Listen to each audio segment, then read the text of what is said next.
Olá, bom dia, boa tarde ou boa noite. Seja muito bem-vindo a mais uma aula de Biologia com o professor Zezito do Preparatório Verbita. Hoje nós vamos ter alguns toques a respeito desse grupo de indivíduos aqui, que são os vírus. Vírus. A palavra vírus, que na verdade significa veneno. Todos os vírus são indivíduos que têm uma série de características específicas que vale a pena que você as memorize. São indivíduos acelulares. Ser acelular significa ser sem células. Então, por isso, a discussão no que diz respeito à sua classificação enquanto ser vivo ou não. Se não tem célula, não pode ser classificado como ser vivo, mas tem material genético e a capacidade de replicação é intensa. Enfim, não tem células e não tem metabolismo próprio. Sozinho, um vírus não faz nada. Ele precisa de estar em uma célula para conseguir fazer o que ele faz. Por isso, inclusive, ele é chamado de parasita intracelular obrigatório. Fora da célula, esse vírus não tem atividade, né? Ele é uma estrutura basicamente formada por uma cápsula proteica, que é chamada de capsídio, como aqui vocês podem visualizar. Eu coloquei dois vírus aqui. Um deles, você pode considerar o HIV, é um vírus que tem mais ou menos esse formato, ou o vírus da H1N1, que tem esse formato, e esse daqui seria um bacteriófago, um vírus bacteriófago, é um vírus que fagocita bactéria. Basicamente, eles são constituídos por um material genético que pode ser DNA ou RNA. No caso do bacteriófago, ele tem um capsídio e DNA.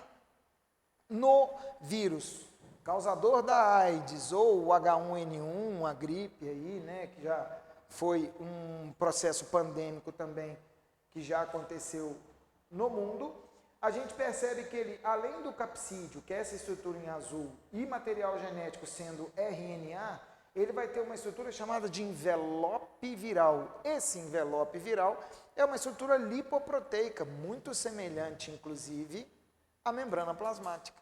Por isso, a permissão do reconhecimento na hora da invasão. Proteínas ligantes são proteínas que existem no envelope viral e vão permitir que esse vírus consiga se aderir a determinadas células.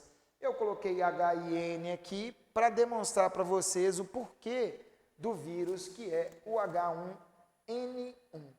Vírus esse que pode se replicar dentro da célula num ciclo que a gente vai chamar de ciclo lítico ou um ciclo que a gente vai chamar de lisogênico. O lítico vem de lise, e lise significa quebra, rompimento. No ciclo lítico, o vírus ele vai depositar o seu material genético na célula invadida. Esse material genético é replicado dentro dessa célula.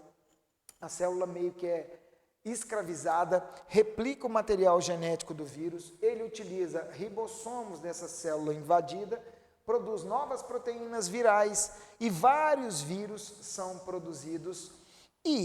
Ou acontece um rompimento da célula, a célula se rompe e vários vírus saem dessas células prontinhos para invadir outras células.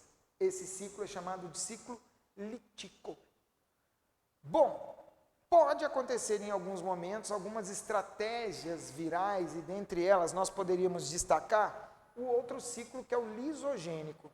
No ciclo lisogênico, teoricamente, ou melhor, inicialmente, não ocorre lise, que seria o rompimento celular. Ocorre incorporação do DNA viral ao DNA da célula hospedeira. E aí a gente consegue perceber, olha só, esse DNA em vermelhinho é o DNA viral, que ao invés de estourar a célula, ele se incorporou ao material genético dessa bactéria. Quando essa bactéria se replicar, olha o que vai acontecer. Ao se replicar, ela replica também o material genético do vírus. uma estratégia simplesmente espetacular para aumentar a quantidade de material genético disperso num grupo de indivíduos. No próximo momento que estivermos juntos, nós vamos falar um pouquinho de viroses, vamos ter uma frase para a gente identificar as principais viroses e vamos tentar identificar como é que seriam as principais características da AIDS, ok? Um grande abraço, saúde, paz, alegria, foco, força e fé. Até mais!